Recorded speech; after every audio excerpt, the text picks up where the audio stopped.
Digital മാർക്കറ്റിങ്ങിന്റെ കുറച്ച് basic ആയിട്ടുള്ള കാര്യങ്ങൾ നമ്മൾ ഡിഫറൻഷിയേറ്റ് ചെയ്ത് വെച്ച് കഴിഞ്ഞാൽ, ഒന്ന് സ്ട്രാറ്റജി ഡെവലപ്മെന്റ് ആണ്. ഒരു കമ്പനി വരുവാണെങ്കിൽ അതിന്റെ സ്ട്രാറ്റജി എങ്ങനെ ഡെവലപ്പ് ചെയ്യും.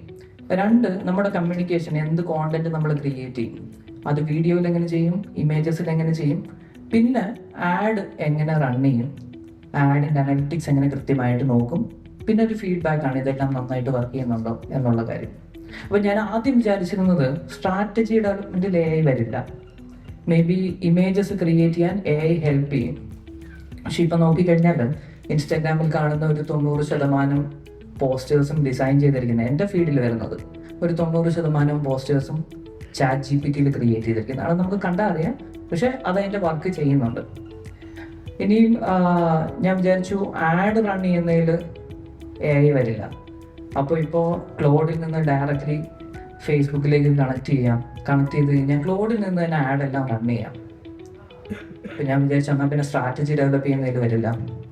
സ്ട്രാറ്റജി ഡെവലപ്പ് ചെയ്യുന്നതിലും വന്നു കഴിഞ്ഞു. ലാസ്റ്റ് ദിവസം ഞങ്ങളുടെ ഒരു ക്ലയൻറ്റിന് മൈക്രോ ഡ്രാമാസ് ക്രിയേറ്റ് ചെയ്യണം എന്ന് ആഗ്രഹം. മൈക്രോ ഡ്രാമാസ് അറിയാലോ, അതൊരിത്തിരി കൊറിയൻ ഡ്രാമ പോലെയൊക്കെയാണ്. ഞങ്ങളുടെ ജനറേഷൻ ഇപ്പോഴാണ് അത് കണ്ടുകൊള്ളുന്നത്.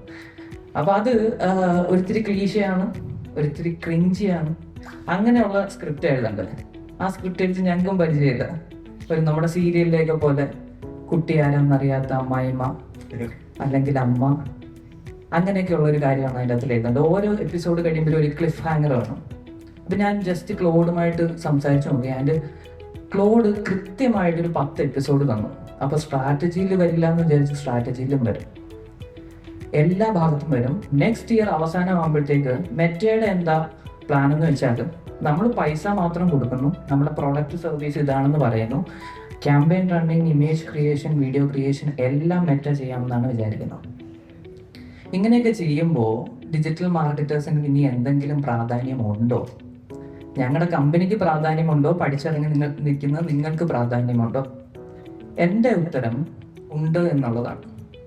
കാര്യം, ലാസ്റ്റ് കുറച്ച് നാളുകളായിട്ട് ChatGPT ഇമേജസ് കണ്ടിട്ട് ഇപ്പൊ എൻ്റെ ലിങ്ക്ഡിൻ തംബ്നെയിലിൽ ഞാൻ എഴുതുന്നത് ഒരു ജസ്റ്റ് വെള്ള പേപ്പറിൽ ഞാൻ തന്നെ എഴുതിയിട്ട് ഞാനത് ഫോട്ടോ എടുത്താണ് ഇടുന്നത്. എന്തുകൊണ്ടാണ് ഇടുന്നത്? എനിക്കൊരു ഫറ്റീഗായി. ChatGPT വെച്ചിട്ട് ക്രിയേറ്റ് ചെയ്ത കാര്യങ്ങൾ കണ്ടൊരു ഫറ്റീഗായി. അപ്പോൾ ഒരു ഹ്യൂമൻ കണക്ഷൻ സ്റ്റിൽ എക്സിസ്റ്റ്. ഒരു ഹ്യൂമൻ വേണം ഇതെല്ലാം ഓർക്കസ്ട്രേറ്റ് ചെയ്യാൻ വേണ്ടിയിട്ട്. അവിടെയാണ് നിങ്ങളുടെ പ്രാധാന്യം വരുന്നത്.